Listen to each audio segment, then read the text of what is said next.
के लेके क्या है।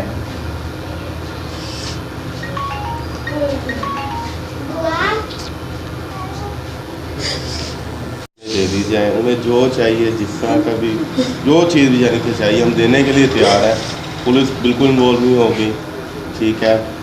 हम कुछ नहीं बस हम कार्रवाई करेंगे, गुजारिश- कोई खिलाफ नहीं करेंगे, जैसे उठाए वैसे हमें दे दो, जहाँ पे भी पड़े हैं, जहाँ पे भी कहीं पे भी छोड़ दो, पहुँच जाएंगे हमारे तक, बस हमें हमारे बच्चे जो दे जाओ, कोई कार्रवाई नहीं, बस हमारे बच्चे हमें दे दो। किसी तरीके से भी हमसे राब्ता एक दफ़ा करो, जिसने बच्चे उठाए हैं एक दफ़ा हमें फ़ोन करो, हम कुछ नहीं करेंगे, कुछ भी नहीं कार्रवाई करेंगे।